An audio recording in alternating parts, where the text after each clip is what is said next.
என்ன மக்களே சுகமானோ? என்னடா நல்லா தமிழ்ல பேசுன திடீர்னு மலையாளத்துல பேசுறேன்னு பாக்குறீங்களா? தமிழ்நாட்டிலே சுத்தி சுத்தி டிராவல் பண்ணிட்டு இருந்தப்போ திடீர்னு வயநாட்டுக்கு போலாம் வாப்பா அப்படின்னாங்க. உய்யோ அப்படின்னு சொல்லி பயங்கர எக்ஸைட்மெண்ட் நானும் ரெடி ஆயிட்டேன். டிராவல் ஆரம்பிக்கிறது முன்னாடி வந்து காலைல டிஃபன் சாப்பிட்டு கார்ல ஏறி டீமோட அப்படியே ஜாலியா கிளம்பினேன். போனோம் போயிட்டே இருந்தோம். கடைசியா இருட்டினதுக்கு அப்புறம் தான் வயநாட்டு ரோட்டையே தொட்டோம். என்னடா இருட்டுல கொண்டு வந்து வயநாட்டை காட்டுறாங்களே அப்படின்னு சொல்லிட்டு சரி இருந்தாலும் அழக ரசிப்போம் அப்படின்னு சொல்லி பாத்துட்டே வந்துட்டு இருந்தேன். டிரைவர் வந்து அசால்ட்டா சொன்னாரு, பாத்துட்டே வாப்பா ஆனா ஜன்னல் மூடின்னு பாத்துட்டு வா அப்படின்னு. ஏன்னு அப்படின்னா ஒண்ணு இல்ல இந்த நேரத்துல வந்து யானை எல்லாம் வந்து அப்படி ரோட கிராஸ் பண்ணும், அப்பெல்லாம் வந்து ஜன்னல திறந்துருந்தீங்கன்னா ஒன்னு இழுத்து வெளியே போட்டுற போகுது அப்படின்னாரு. ஆகா அப்படின்னு சொல்லிட்டு அப்படியே அந்த குளிர் காத்தெல்லாம் ரசிக்கிறது விட்டுட்டு ஜன்னல் ஏத்திட்டேன். அப்படியே போயிட்டு நாங்க ஸ்டே பண்ற இடத்துக்கு போயிட்டோம். சரி இருட்டிலேயே வயநாடு இவ்வளவு அழகா இருக்கே, பகல்ல எவ்வளவு அழகா இருக்கும் அப்படின்னு யோசிச்சுட்டே இருந்ததுனால தூக்கமே வரல. விடுங்க உடனே வேலையா என் டீம் எல்லாருமே ரெடி பண்ணி உடனே டிராவலுக்கு ரெடியா உட்காந்துட்டு இருந்தேன். MSSRFல இருந்து சுமாய் அப்படின்ற சிஸ்டர் வந்திருந்தாங்க. இவங்களோட ஸ்பெஷல் என்னன்னா இவங்க வந்து மதுரையில படிச்சவங்க. இதை கேட்ட உடனே எனக்கு ஒரே ஜாலி. இவங்க தமிழ்நாட்டை பத்தி நிறைய நல்ல விஷயம் எல்லாம் கூட ஷேர் பண்ணாங்க. തമിഴ്നാട്ടിലെ എനിക്ക് ഏറ്റവും പിടിച്ചത് മനുഷ്യരുടെ മനസ്സാണ്. இவங்க மட்டும் இல்லாம ஜோசப் அப்படின்றவரு என் கூட வந்தாரு. இவங்க ரெண்டு பேரும் சேர்ந்துதான் இந்த ஊரெல்லாம் எங்களுக்கு சுத்தி காட்டி நல்லது கெட்டதெல்லாம் என் கூட ஷேர் பண்ணாங்க. நம்ம ஃபர்ஸ்ட் மீட் பண்ண போறது ஒரு யங் ஃபார்மர், அதாவது இளம் விவசாயி அப்படின்னாங்க. ஆஷிக் செடிகள் மேலையும் பிராணிகள் மேலையும் வச்சிருக்கக்கூடிய அந்த ஸ்நேகம் தான் அவருடைய வளர்ச்சிக்கு முக்கிய காரணம். அதை விட முக்கியமான விஷயம் என்ன அப்படின்னா அவர் பண்ற எல்லாமே ஆர்கானிக்கா இருக்கிறது தான். உடனே நானும் ஒரு எதிர்பார்ப்போட அங்க போனேன். ஆஷிக்க பார்த்தோன்னே அப்படியே ஷாக் ஆயிட்டேன். ஏன்னா இவர் இளம் விவசாயில ரொம்ப ரொம்ப இளம் விவசாயி. இந்த கேரளத்து புன்னகை மன்னன் எப்படிப்பா விவசாயத்துக்கு வந்தாரு அப்படிங்கிற ஒரு கேள்விதான் என் மனசுக்குள்ள ஃபர்ஸ்ட் வந்தது. அந்த கேள்விதான் ஃபர்ஸ்ட் அவர்கிட்ட கேட்டேன். இவரோட வரான மெயின் தாத்தா இறந்தப்பதான் அந்த நிலம் எங்களுக்கு கிடைச்சிட்டு, அந்த நேரத்துல எங்க அப்பாவுக்கு இந்த பிசினஸ்ல நிறைய கடன் ஏற்பட்டுச்சு. அந்த கடன் பிரச்சனை தீர்க்கறதுக்கும் எங்களோட படிப்பு செலவுக்காண்டியும் நிறைய பிளான் பண்ண வேண்டியது இருந்துச்சு. அப்போ எங்க அப்பா துபாய்க்கு போய் வேலை செஞ்சாரு. அங்க போய் வேலை செஞ்சு வர வருமானத்துல எங்க கொஞ்சம் இருக்கிற கடனை கொஞ்சம் அடைச்சிட்டு இருந்தாரு.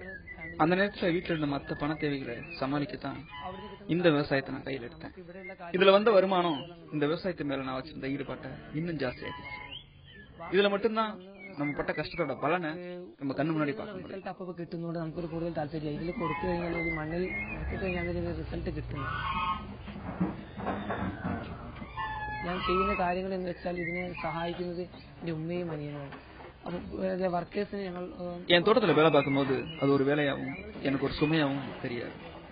ஏன்னா எதுக்கு எந்தெந்த நேரத்துல எது கொடுக்கணும் கரெக்டா அதுக்கு ஒரு நேரம் ஒதுக்கி அது கரெக்டா பண்ணிடுவேன். நிறைய பேர் என்கிட்ட வந்து சொன்னாங்க, படிப்பையும் விவசாயத்தையும் சேர்த்து பார்க்காத, ஏதாவது ஒண்ணு பாரு அப்பதான் நீ உருப்பிடுவ அப்படின்னு சொன்னாங்க. ஆனா நான் கரெக்டா டைம் மேனேஜ் பண்ணதுனால என்னால விவசாயத்தையும் படிப்பையும் ஒழுங்கா கவனிக்க முடியுது. இப்படி நான் டைம் மேனேஜ் பண்ணதுனால நாள் பூரா என் தோட்டத்துல வந்து வேலை பார்க்கணும் அவசியம் கிடையாது. ஏதோ குறிப்பிட்ட டைம் மட்டும் வந்து பண்ணிட்டு போனாவே அதுவே சரியா இருக்கும்.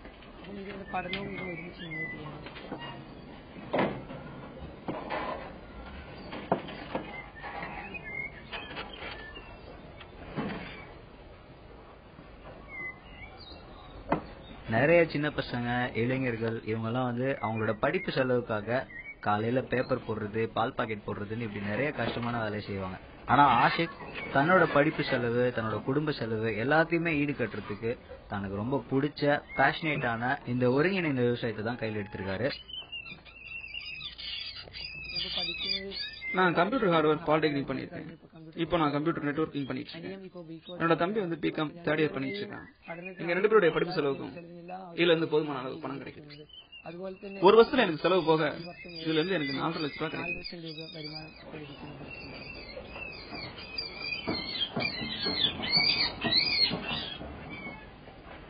ஆஷிக் அவரோட குடும்பத்துக்கு ஹீரோ ஆனது மட்டும் இல்லாம கேரளால இவர் மாதிரி யங்ஸ்டர்ஸ் நிறைய பேருக்கு ஒரு இன்ஸ்பிரேஷனாவும் முன்னோடியாவும் இருந்துட்டு இருக்காரு.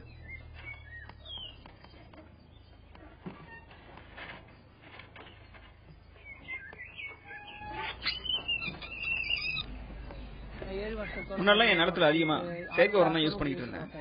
இப்ப கடந்த 7 வருஷ காலமா இயற்கை உரம் தான் என் நிலத்துல நான் பயன்படுத்திட்டு. நான் என் தோட்டத்துல இயற்கை எரிவாயும் உற்பத்தி பண்றேன். அதுல இருந்து கிடைக்கிற கழிவையும் ஆடு மாடு முயல் இதுகளோட கழிவுகளையும் தான் நான் இயற்கை உரமா மாற்றி என் தோட்டத்துல பயன்படுத்திட்டு இருக்கேன். இவரோட தோட்டத்துல ஆடு வளர்க்குறாரு, மாடு வளர்க்குறாரு, கோழி, வாத்து, முயல் இப்படி நிறைய பறவைகளையும் விலங்குகளையும் வளர்த்துட்டு இருக்காரு. இதெல்லாம் எப்படி இவர் சுலபமா பராமரிக்கிறாரு அப்படிங்கறதையும், இந்த விலங்குகளுக்கும் பறவைக்கும் இவர் கட்டியிருக்க அந்த நவீன கூடாரத்துக்கு பின்னாடி இருக்க உண்மையான பயன் என்ன அப்படிங்கறதையும் அவர் கேட்டார். ഇപ്പോൾ ചെയ്യുന്ന ഓരോ ഷെഡുകളും നമ്മൾ ഹൈടെക് രീതിയിലാണ് ചെയ്യുന്നത്. ഇപ്പൊ പശുവിന്റെ തൊഴുത്താണെങ്കിലും മുയലിന്റെ ഷെഡാണെങ്കിലൊക്കെ இங்க நீங்க பார்த்த கூடாரங்கள் எல்லாமே ஹைடெக் கூடாரங்கள். இதுக்காக நான் நிறைய சிறப்பு பயிற்சி எடுத்துட்டு அதான் நான் இப்ப வளர்க்குற விலங்குகளுக்காக கட்டிருக்கேன். ഒരു ഗുണം എന്ന് വെച്ചാൽ இந்த ஹைடெக் கூடாரங்கள் மூலமா என்ன நல்லதுன்னா விலங்குகளுக்கு அவ்வளவு சீக்கிரமா எந்த நோயும் வராது. அதே நேரத்துல சுத்தமாவும் இருக்கும். அதோட காத்தோட்டம் அதிகமாவும் இருக்கும். கழிவுகளை நம்ம மேனேஜ் பண்றதும் ரொம்ப சுலபம். கண்ட இடத்துல கழிவுகளும் இருக்கு. இந்த பயிற்சி எல்லாமே எனக்கு கொடுத்தது வெட்டினரி டாக்டர்ஸும் ஹாஸ்பிட்டல்ஸும். இது எனக்கு ரொம்ப யூஸ்ஃபுல்லா இருக்கு. വെറ്റിനറി ഹോസ്പിറ്റലിൽ വരുന്ന ആളുകൾ ഡോക്ടേഴ്സിന്റെ ട്രെയിനിങ് മുഖേനയാണ് ഞാൻ ഓരോ കാര്യങ്ങൾ ചെയ്യുന്നത്.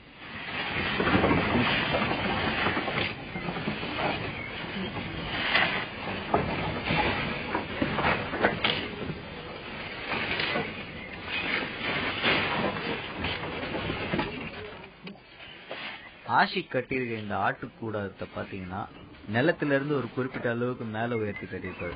இதுக்கு ஒரு தனி காரணம் இருக்கு. அது என்னன்னா, ஆட்டோட கழிவுல அமோனியா கண்டென்ட் அதிகமா இருக்கும். அதனால அதோட கூடாரத்துக்குள்ள அதிக வெப்பம் உருவாகிறதுக்கு வாய்ப்புகள் அதிகம். இந்த மாதிரி உயரத்துல கூடாரம் அமைக்கிறது மூலமா வெப்பம் உருவாகி ஆட்டை எந்த விதத்திலையும் தாக்காது. காத்தோட்டமும் அதிகமா இருக்கும். ஸோ வெப்பம் ஆட்டுக்கு தெரியாது அப்படிங்கிறது தான் ரீசன். இத பத்தி எனக்கு தெரிஞ்சதுக்கு அப்புறம் ஒரு விஷயம் புரிஞ்சது. ஆஷிக் மாதிரி படிச்ச பிள்ளைங்க எது பண்ணாலும் கருத்தா பண்ணுவாங்க அப்படின்னு. அது மட்டும் இல்ல, இவ்வளவு பெரிய தோட்டத்தை பராமரிக்கிறதுக்கு எவ்வளவு வேலையாட்கள் இருப்பாங்க அப்படிங்கறது தெரிஞ்சுக்கணும்னு எனக்கு ஒரு சந்தேகம் வந்துச்சு. அதை கேட்டப்போதான் தெரிஞ்சுட்டு இந்த தோட்டத்துல வேலையாலே கிடையாது, எல்லாமே ஆஷிக்கும் அவரோட குடும்பமும் தான் அப்படிங்கிறது.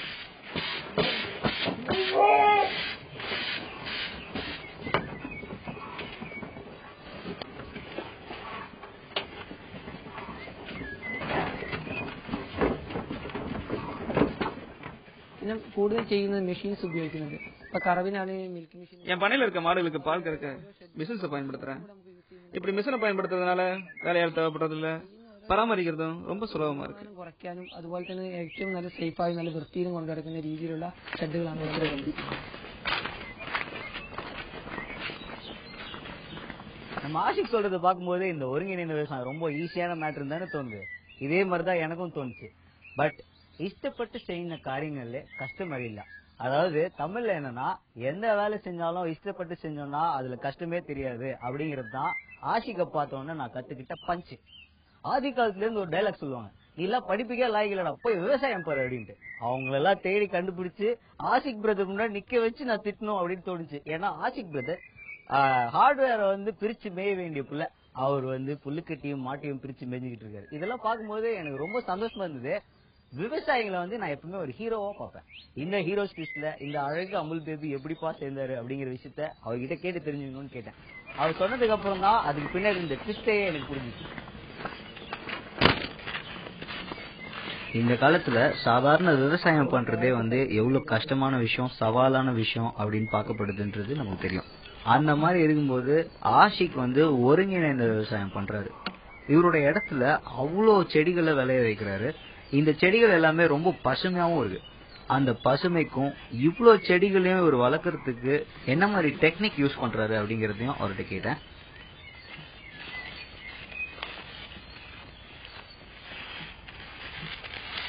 നമ്മുടെ ചെയ്യുന്നത് വെച്ചാൽ 2 ഏക്കർ സ്ഥലത്ത് ഒരു മിക്സഡ് ഫാമിംഗ് ആണ് ചെയ്യുന്നത്. മിക്സഡ് ഫാമിംഗ് എന്ന് വെച്ചാൽ സമ്മിശ്ര കൃഷിയാണ്. എല്ലാ രീതിയിലുള്ള அதாவது 2 ஏக்கர்ல நான் மிக்ஸ்டு ஃபார்மிங் பண்ணிட்டு இருக்கேன். அதாவது விலங்குகள் பறவைகள் வளர்ப்பதோட சேர்த்து செய்யற ஒருங்கிணைந்த விவசாயம். இதை இவ்வளவு வெற்றிகரமா பண்ணிட்டு இருக்கிறது எனக்கு ரொம்ப சந்தோஷமா இருக்கு. சின்ன வயசுல இருந்து செல்லப்பிராணிகள் வளர்க்கறதுனா எனக்கு ரொம்ப பிடிக்கும். எங்க அப்பா துபாய் போனப்பதான் நான் செல்லப்பிராணிகள் வளர்க்கவே ஆரம்பிச்சேன். அந்த செல்லப்பிராணிகளை வித்து கிடைச்ச பணத்தை வச்சுதான் நான் என் தோட்டத்தை கொஞ்சம் கொஞ்சமா உருவாக்க ஆரம்பிச்சேன். நான் இதை ஆரம்பிச்சப்ப லாப நோக்கத்துல ஆரம்பிக்கல, என்னோட திருப்திக்காகவும் சந்தோஷத்துக்காகவும் தான் ஆரம்பிச்சேன். நான் வளர்க்குற இந்த விலங்குகள்ட்ட இருந்து கிடைச்ச கழிவுகளை உரமா பயன்படுத்தினப்ப என் தோட்டத்து விளைச்சல் ரொம்ப அதிகமா இருந்தது. അങ്ങനെ ഇതിൽ നിന്ന് കിട്ടുന്ന വേസ്റ്റ് നമ്മൾ തോട്ടത്തിൽ ഉപയോഗിക്കുകയും തോട്ടത്തിൽ ആദ്യം കിട്ടിയ ക്രോപ്പിനേക്കാൾ കൂടുതൽ വിളവ് ലഭിക്കും. അങ്ങനെ ചെയ്തു.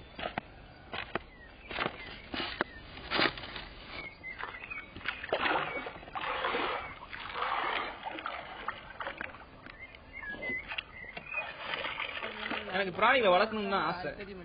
அதுங்களை விற்கணும்னு நான் நினைக்கவே இல்லை ஆரம்பத்துல. ஆனா என் பணத்தொகையில காரணமா தான் அதுங்களை விற்கவே ஆரம்பிச்சேன். அப்படி இருந்தாலும் இன்னைக்கும் எல்லா பிராணிகள்கிட்டையும் அன்பாவும் பாசமாவும் தான் இருக்கு. പിന്നെ ഈ മിക്സഡ് ആയി ചെയ്യുമ്പോൾ നമ്മൾ പ്ലാന്റ്സും ഇതിനൊക്കെ ഒരേ മാതിരി இந்த மாதிரி என் தோட்டம் முழுக்க எனக்கு எல்லாமே பயனுள்ள பொருட்கள் தான். அப்புறம் இந்த விஷயத்த லவ் பண்றதுங்கிறது கடவுள் கொடுத்த வரம். இது எல்லாருக்கும் கிடைக்காது. அந்த வரம் எனக்கு கிடைச்சதுனாலதான் இதை நான் வெற்றிகரமா செஞ்சுட்டு இருக்கேன். ദൈവം തരണം, എല്ലാവർക്കും കൊടുത്തോളണമെന്നില്ല. അപ്പൊ ആ ഒരു കഴിവ് കിട്ടിയതുകൊണ്ടാണ് മുന്നോട്ടുള്ള സ്നേഹിക്കാൻ മുന്നോട്ട് കൊണ്ടുപോകാൻ കഴിയുന്നത്. பிடிச்சிருக்கோ பிடிக்கலையோ மாசம் சம்பளம் வந்தா போதும் அப்படிங்கிற ஒரு மனப்பான்மை தான் இப்ப ரொம்ப பரவலா இருக்கு.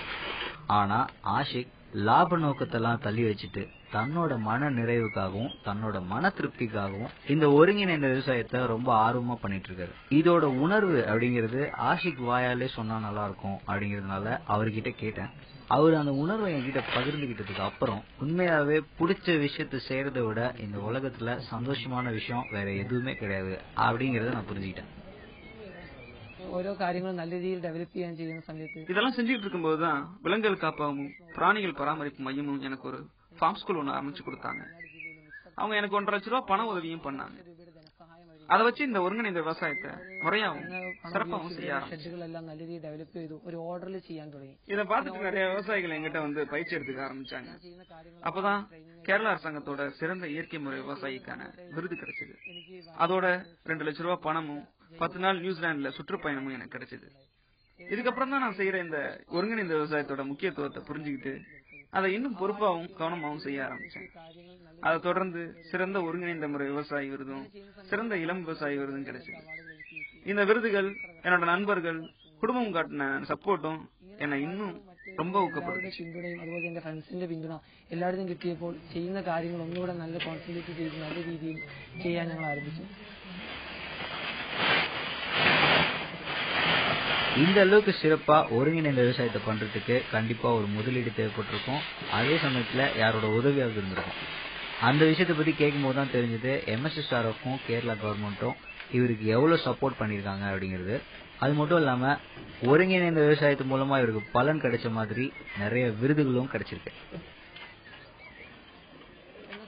ഫൗണ്ടേഷൻ ഒരുപാട് സ്വാധീനങ്ങൾ എനിക്ക് തന്നിട്ടുണ്ട്. അതുപോലെ തന്നെ അധികവും ഡിസീസിന്റെ കാര്യങ്ങൾ ഇപ്പോൾ ചെടികൾക്ക് പ്ലാന്റ്സിന് വരുന്ന അസുഖങ്ങളെ കുറിച്ച് ഞാൻ അവരായിട്ട് எனக்கு MSSRFல இருந்து நிறைய உதவி பண்ணிருக்காங்க. വിളിച്ചിട്ടും അതുപോലെ തന്നെ செடிகளை பாதிக்கிற சில நோய்களை பத்தி MSSRF ஆராய்ச்சியாளர்கிட்ட அப்பப்ப அட்வைஸ் கேட்டுக்குவேன். இது எனக்கு ரொம்ப உதவியாகவும் இருந்துச்சு. அதே மாதிரி இப்ப மஷ்ரூம் ஃபார்மிங்கும் ஆரம்பிச்சிருக்கேன்.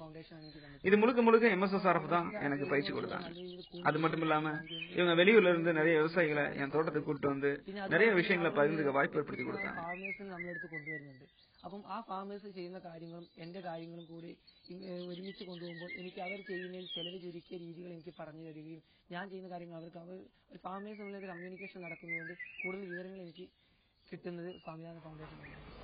ഇപ്പോൾ ഞാൻ ചെയ്യുന്നത് കണ്ടിട്ട് തന്നെ എനിക്ക് അവാർഡ് കിട്ടി. അതുപോലെ തന്നെ இப்போ என்ன பார்த்து நிறைய பேர் விவசாயத்துக்கு வராங்க.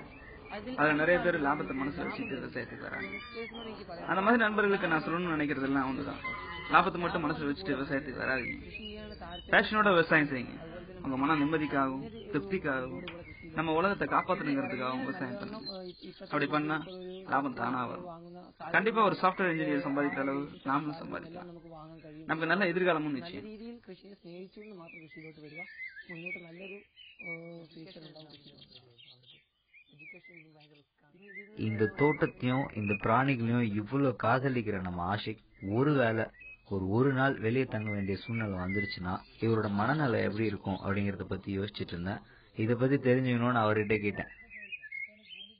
ഒരിക്കലും കഴിയില്ല. என்னால முடியாது.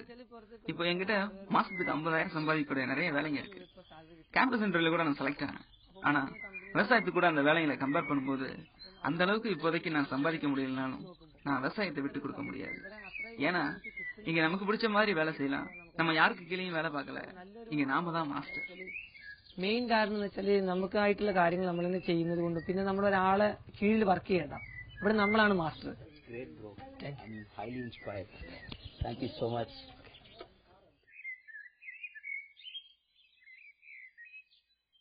நம்ம ஆஷிக்கோட தோட்டத்துல இருக்கும்போது இதுவரையும் நான் எங்கேயுமே என் லைஃப்ல கடந்து வராத ஒரு அமைதி, ஒரு சந்தோஷம். இது எவ்வளவு காசு கொடுத்தாலும் எனக்கு கிடைச்சிருக்காது. இந்த வயநாடு ட்ரிப்ல எனக்கு மறக்க முடியாத ஒரு விஷயம்னா இந்த தோட்டம். இது வந்து அவரு சொல்லும் போது என்கிட்ட சொன்னாரு, இந்த விஷயம் வந்து எனக்கு மன அமைதியையும் ஒரு மன திருப்தியும் தருது, இங்க நான் தான் மாஸ்டர் அப்படிங்கிற டைலாக் சொன்னாரு. இது மலையாளத்துல தான் சொன்னாரு, பட் இவ்வளவு பெரிய டைலாக் என்னால திருப்பி சொல்ல முடியல அப்படிங்கறதுனால தமிழ்லயே சொல்றேன். இந்த விஷயம் இன்னும் அவர் சொன்ன அதே மலையாளத்துல என் மனசுக்குள்ள கேட்டுட்டே இருக்கு. எங்களை மாதிரி படிச்சுட்டு நகரத்துல இருக்க சிமெண்ட் சுவருக்குள்ள சிக்கிட்டு இருக்கிற இளைஞர்கள் எல்லாருக்குமே ஆஷிக் ப்ரோ நீங்க ஒரு பெரிய இன்ஸ்பிரேஷன். ஆஷிக் ப்ரோ பார்த்து பேசினதுக்கு அப்புறம் மனசு நிறைஞ்சு போச்சு. என்னதான் மனசு நிறைஞ்சாலும் வயிறுன்ற ஒரு மேட்டர் இருக்கு, பசின்ற ஒரு விஷயம் இருக்கு. டீமுக்கு கொலை பசி. காலில இருந்து வந்து பிஸியா ஷூட் பண்ணதுனால சாப்பிடறதுக்கு வந்துட்டோம். நாங்க பாட்டுக்கு போயிட்டு இருந்த இடத்துல லெப்ட்லயும் ரைட்லயும் எங்கடா ஹோட்டல் வரும் அப்படின்னு சொல்லிட்டு பார்த்து பாஞ்சு போயிட்டு இருந்தோம். திடீர்னு ஒரு ஹோட்டல பார்த்தோம்னா ஓரமா நிறுத்திட்டு வேகமா போயிட்டு கையெல்லாம் கழுவி சாப்பிடுறதுக்கு ரெடியானோம். சாப்பிடுறதுக்கு முன்னாடி எனக்கு ஒரு டவுட் வந்துருச்சு. கேரளா ஃபுட்டை பத்தி அவ்வளவு பெருமையா பேசுவாங்களே, இந்த ஃபுட்டை பத்தி தெரிஞ்சுக்கிறதுக்கு இங்க இருக்க குக்கை பார்த்து பேசலாம் அப்படின்னு உள்ள போனா ஒரே ஒரு சேச்சி அந்த ஹோட்டல்ல இருக்க எல்லா டிஷ்ஷும் அவங்க தான் செய்யறாங்களாம். எந்த சேச்சி ஃபுட் எந்த ஸ்பெஷல்? സ്പെഷ്യൽ പിന്നെ ഊണ്, അതായത് കേരളീയരുടെ സ്പെഷ്യൽ ഭക്ഷണമാണ് ഊണ്. ഓക്കെ. പിന്നെ vegetables and meals vegetable and mean curry, fish. Always fish special. Fish ayala. Okay. Neimi. Okay. Harimi. Okay, the food was very tasty. Okay. Nanni cheti. Okay.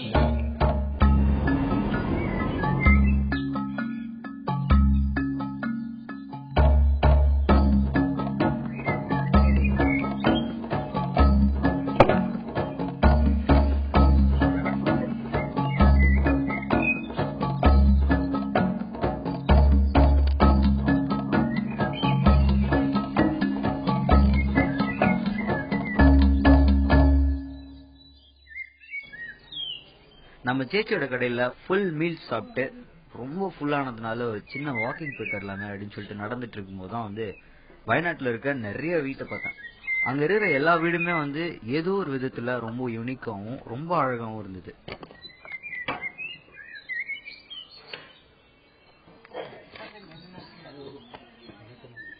எஸ்பெஷலா வந்து மலை பக்கம் வந்து குட்டி குட்டி ஓட்டு வீடு கட்டியிருந்தாங்க. இதெல்லாம் பாக்குறதுக்கே அழகா இருந்தது. அந்த வீட்டை பார்த்து ரசிச்சிட்டு இருக்கும் போதுதான் MSSRF டீம்னு சொன்னாங்க, நீங்க பாத்துட்டு இருக்கீங்களே அந்த வீடு தான் கிரீன் ஹோம்ஸ் அப்படின்னாங்க. கிரீன் ஹோம்ஸ்னா என்ன அப்படிங்கறத நான் தெரிஞ்சுக்கணும் அப்படின்ற ஆர்வம் போனது. அப்போதான் போய் பாபு அண்ணா ஃபேமிலியை மீட் பண்ணேன். பாபு அண்ணா ஃபேமிலியை மீட் பண்ணதுக்கு அப்புறம் தான் எனக்கு ஒரு விஷயம் புரிஞ்சது. எந்த ஒரு அழகான விஷயமா இருந்தாலும் அதுக்கு பின்னாடி ஒரு ஆழமான கதை இருக்கும் அப்படிங்கிற விஷயம். ഒരു 6 സെന്റ് ഭൂമിയുണ്ട്, അതിലൊരു 10-15 குடும்பம். கம்பளக்காட்டுல எங்களுக்கு 6 சென்ட் நிலம் இருந்தது. அங்க நாங்க 10-15 குடும்பமா வாழ்ந்துட்டு வந்தோம். அந்த சமயத்துல சில பேர் வந்து மெப்பேடியில கைரளின்ற இடத்துல நல்ல வசதியான இடம் இருக்குன்னு சொன்னாங்க. அப்புறம்தான் நாங்க இங்க வந்தோம். இங்க வந்தப்ப ரொம்ப வசதியா இருக்கும்னு நினைச்சோம். ஆனா அப்படி எதுவும் இல்ல. இந்த நிலத்துல நாங்க கற்பனை பண்ண மாதிரி ஒன்னும் செய்ய முடியல. பொதுவா மாற்றங்கிறது வாழ்க்கையே பெருசா மாற்றும். ஆனா பாபு அண்ணனோட இந்த இடமாற்றம் இவரோட குடும்பத்துக்கு எவ்வளவு பெரிய தாக்கத்தை உருவாக்கி இருக்கு அப்படிங்கறத வந்து அவர் சொல்லிட்டு இருந்தப்போ திடீர்னு அவங்களோட அம்மா வந்தாங்க. அவங்கதான் சாந்தாமா. அவங்க வந்ததுக்கு அப்புறம் தான் என் மனசுல இன்னொரு கேள்வி இருந்தது. தங்குறதுக்கு ஒரு நிலையான இடம் இல்லாதப்போ பெண்களுக்கு அது எந்த மாதிரி ஒரு பாதிப்பை ஏற்படுத்தி இருக்கும் அப்படிங்கிற விஷயத்த சாந்தாமா கிட்ட கேட்டேன். இங்க வந்தப்போ ஒரு கூடாரம் கட்டி தான் வாழ்ந்தோம். அங்க எந்த விதமான அடிப்படை வசதியும் எங்களுக்கு கிடையாது. பெண் பிள்ளைங்க நாங்க குளிக்கிறதுக்கு துணி துவைக்கிறதுக்கெல்லாம் ரொம்ப கஷ்டப்பட்டோம்.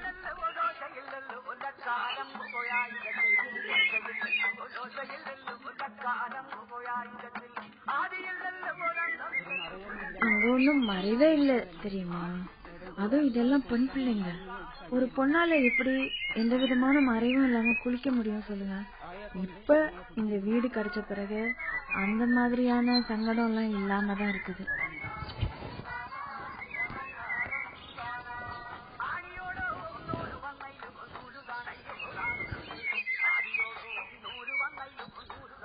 ചേച്ചി എന്ന് ചെയ്യുന്ന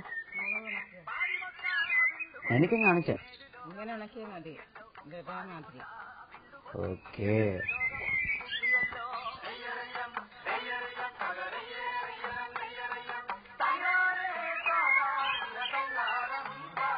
ലാഭമുണ്ടോ? ലാഭം പിന്നെ ലാഭം ഉണ്ടെന്നും പറഞ്ഞു. ഇത് കുറച്ചേ കുറച്ച് ലാഭം. ഇതെവിടെ കൊടുക്ക? മേപ്പാടി. മേപ്പാടി. അന്ന് 20 ഉള്ളൂ. എത്ര മുളകുണ്ടായി? മുളക് കുറെ ഉണ്ടായിരുന്നു, കൊടുത്തു പോയി. ഇത് നോക്കാത്ത കഴിഞ്ഞിട്ട് പറിച്ച് ഉണക്കുന്നത്. இந்த குடும்பத்துக்கு வீடே இவ்வளவு பெரிய பிரச்சனையா இருக்கும்போது பாபு அண்ணனோட கல்வி, இவங்களோட பொருளாதாரம் இதெல்லாம் எப்படி இருக்கும் அப்படிங்கறத பத்தி தெரிஞ்சுக்கணும்னு பாபு அண்ணன்ட்ட கேட்டேன். உண்மையாவே வீடுங்கிற ஒரு பெரிய பிரச்சனை இவங்களுக்கு இருந்துட்டு இருக்கும்போது இவங்களோட வாழ்க்கையும் இவ்வளவு பெரிய பிரச்சனையா இருந்திருக்கு அப்படிங்கறத நினைக்கும் போது எனக்கு கொஞ்சம் வருத்தமா இருந்தது. அப்பாவால வேலைக்கு போக முடியாது, அம்மாவும் போகல. நான் தான் ஒரே ஆளா சம்பாதிச்சேன். அதுல தான் என்னோட 3 சகோதரிகளை பாத்துக்கிட்டேன். மத்த செலவுகளையும் செஞ்சுக்கிட்டு அப்பாவுக்கு மருந்தும் வாங்கி கொடுத்தேன். பாபு அண்ணன் அவர் சின்ன வயசுல இருந்து எவ்வளவு கஷ்டப்பட்டு இந்த குடும்பத்தை தன்னால முடிஞ்ச அளவுக்கு இந்த குடும்பத்தை காப்பாற்ற முயற்சி பண்ணிருக்காரு அப்படிங்கறத என்கிட்ட ஷேர் பண்ணாரு. ഞാനൊരു 14 വയസ്സിലാണ് ഞാൻ പണിക്ക് പോകാൻ കൂലിപ്പണിക്ക് ഇറങ്ങിയത്. 14 வயசுல இருந்து உழைக்க ஆரம்பிச்சேன். வேலைக்கு போய்கிட்டும் படிக்கவும் செஞ்சேன். அப்புறமா முழுசா படிப்புக்கு முழுக்கு போட்டுட்டேன். எல்லோரோட வயிறும் பசியும் பெருசாகிட்டே போனதுனால வேற யாரும் அவங்கள பாத்துக்கவும் இல்ல. அவர் சின்ன வயசுல இருந்து பட்ட கஷ்டத்தை என்கிட்ட சொல்லிட்டு இருக்கும்போது நடுவுல ஒரு வரி சொன்னாரு. என் சகோதரிங்க வளர வளர அவங்களோட பசியும் அவங்களோட சேர்ந்து வளர்ந்துட்டு இருந்ததுன்னு சொன்னாரு. அவர் என்கிட்ட ரொம்ப சாதாரணமா சொன்னாலும் அந்த வரியோட தாக்கம் இப்ப வரைக்கும் என் மனசை விட்டு போவே இல்லை. இவ்வளவு கஷ்டப்பட்ட பாபு அண்ணனுக்கு இந்த கிரீன் ஹோம் எப்படி ஒரு மாற்றத்தை ஏற்படுத்துச்சு, எது மூலமா இவர் ஃபர்ஸ்ட் இந்த கிரீன் ஹோம் அப்படிங்கிற ஒரு விஷயத்த தெரிஞ்சுக்க ஆரம்பிச்சாரு அப்படிங்கறத பத்தி அவர்கிட்ட கேட்டேன். அப்போ அதை பத்தி சொல்லும் போதுதான் அவர் நிம்மதி பெருமூச்சே விட்டாரு. சுவாமிநாதன் சென்டர்ல இருந்து இந்த ப்ராஜெக்ட சொன்னாங்க. எங்க கிட்ட ஒரு 10-20 சென்ட் நிலம் உண்டு. அத சொன்னேன். மண்ணால அதுல வீடு கட்டலாம்னு அவங்க சொன்னாங்க. சீனி சார் தான் இன்ஜினியர். முதல்ல இங்க அவங்க ஆபீஸ் ஒன்ன மண்ணால கட்டினாங்க. அது பிடிச்சா நீயும் கட்டிக்கோன்னாங்க. எங்களையே வேலையும் பார்க்க சொன்னாங்க. அதுக்கான ட்ரைனிங்கும் கொடுத்தாங்க. வேலைய கத்துக்கிட்டது மட்டும் இல்லாம அதே மாதிரி 10 வீடு எங்க காலனில கட்டியிருக்கோம். முன்ன விட இப்ப நல்லாவே இருக்கும். அததான் நீங்க பாக்குறீங்க. இது எல்லாமே அவங்க எங்க கிட்ட வந்த பிறகுதான். இவங்க எங்க கூடவே இருப்பாங்கன்னு நம்புறோம். You know, green homes is a kind of traditional architecture technology. Especially tribes people are very much fond of this technology, and they are aware of this technology, and they are using that skill. Terrain is very difficult, and we can't afford the expenses for that kind of building structures, and only available resource is mud. It is abundant in that hamlet. Then I contacted a very well-known green architecture architect based in Trichur. He's an organic architect, and then he agreed that he is ready to transfer the technology to the people in that settlement. Then we submitted a proposal to the planning board and tribal department, and a kind of series of negotiation took place, and department and planning board and the minister agreed to launch this project as pilot one, and 10 green homes were sanctioned.